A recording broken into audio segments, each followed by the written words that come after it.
నేటి కాంగ్రెస్ ప్రభుత్వం రెండు కూడా పూర్తిగా విఫలమయ్యాయి.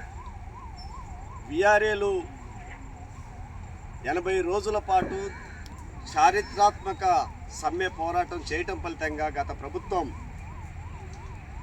చర్చలు జరిపి జీవో నెంబరు 81/85 విడుదల చేసింది.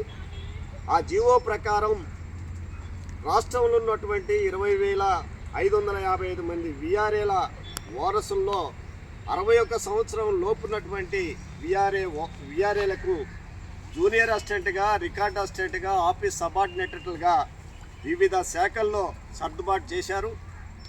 మిగిలిన 61 సంవత్సరం పైబడినటువంటి వీఆర్ఏ వారసులు 3,797 మంది రాష్ట్రంలో ఉన్నారు. ఆ జీవోలో పొందుపరిచిన కొంతమంది వీఆర్ఏలకి ఉద్యోగాలు ఇచ్చి జీతాలు పెంచి ప్రమోషన్లు ఇచ్చారు.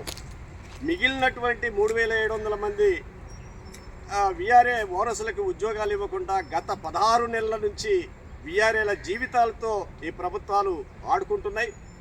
కాంగ్రెస్ ప్రభుత్వం అధికారంలోకి వస్తేనైనా మా సమస్య పరిష్కారం అవుద్దని చెప్పేసి ఆశతో ఎదురు చూస్తున్నటువంటి వీఆర్ఏలని కాంగ్రెస్ ప్రభుత్వం కూడా నిరాశపరిచింది.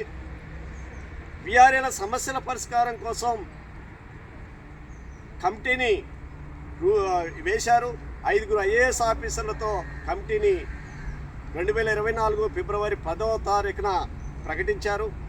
కమిటీ వేసిన ఆ కమిటీ ఇప్పటివరకు కూడా ప్రభుత్వానికి రిపోర్ట్ ఇవ్వనటువంటి పరిస్థితి ఉంది.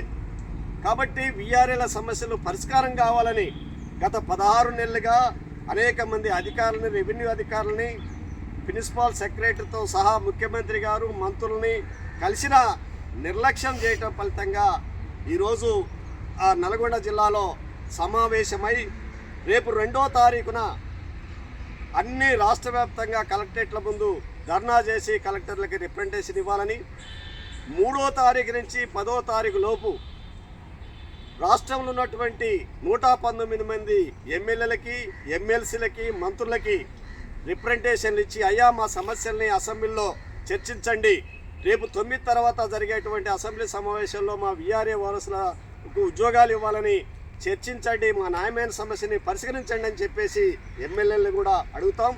అప్పటికీ ప్రభుత్వం స్పందించకపోతే రాష్ట్ర వ్యాప్తంగా వీఆర్ఏలని సమీకరించి అన్ని కార్మిక సంఘాలు, ఉద్యోగ సంఘాలు, సామాజిక సంఘాలు, రాజకీయ పార్టీల మద్దతు తీసుకొని చలో హైదరాబాదు ఇందిరా పార్క్ దగ్గర 48 గంటల పాటు వంట వార్పు కార్యక్రమం కూడా నిర్వహిస్తామని చెప్పేసి ఈ సందర్భంగా ప్రభుత్వానికి హెచ్చరిక చేస్తున్నాం.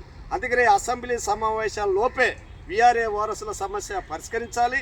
వీఆర్ఏ వారసులందరికీ కూడా 3,797 మంది వీఆర్ఏ వారసులకు ఉద్యోగాలు ఇవ్వాలని చెప్పేసి ప్రభుత్వాన్ని డిమాండ్ చేస్తున్నాం.